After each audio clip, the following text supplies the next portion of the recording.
کیونکہ جتنے بھی قوموں میں نبی اللہ نے بھیجے ہماری ایمانیات میں شامل ہیں. ہم ایمان لائے انبیاء پر، ہم نے ایمان لائے ان کی کتب پر. آمنت باللہ و ملائکتہ و کتبہ و رسلہ، ہماری ایمانیات میں شامل ہے وہ انبیاء.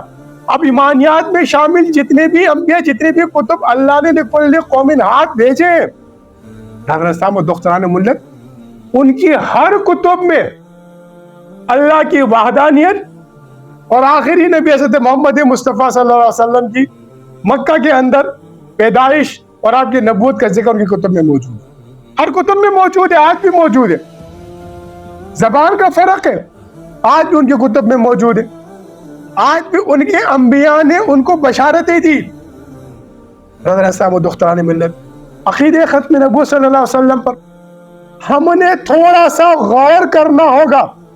امت مسلمان نبی کریم صلی اللہ علیہ وسلم کی اس مقام محمود کو، آپ کے اس مقام احمد کو، آپ کے اس مقام محمد کو، آپ کے اس مقام خاتم النبی کو سمجھنا ہوگا کہ آپ کے بعد کوئی نبی نہیں، آپ کے بعد کوئی نبی نہیں. اب اللہ نے کتنے انبیاء بھیجے آپ دیکھیے قرآن کے اندر.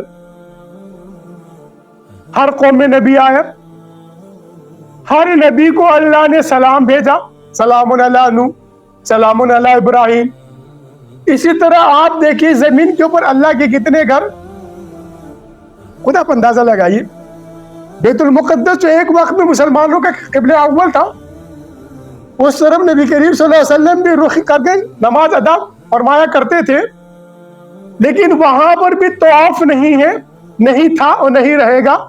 اس کائنات میں واحد کعبۃ اللہ ہے، جہاں پر ایک مرکز ہے، جہاں پر اس زمین کے اوپر ایک واحد جگہ ہے جہاں پر طواف کیا جاتا ہے، جہاں پر صفا مروہ کیا جاتا ہے، جہاں پر سعی کی جاتی ہے، جہاں پر حجر اسود رکھا ہے، جہاں پر مرکزیت ہے، جہاں سے طواف شروع کیا جاتا ہے، جہاں پر طواف ختم کیا جاتا ہے. اسی طریقے اس کائنات میں انبیاء آئے. انکار کسی نبی سے نہیں، توہین کسی نبی کی اسلام نے نہیں سکھائی. عصمت اور حرمت سکھایا، ادب و احترام سکھایا، ان کی تعظیم سکھائی. اسی طرح صلاۃ کسی نبی پہ نہیں آیا. صلاۃ اگر آیا ہے تو صرف ان اللہ و ملائکتہ یصلون علی النبی. اللہ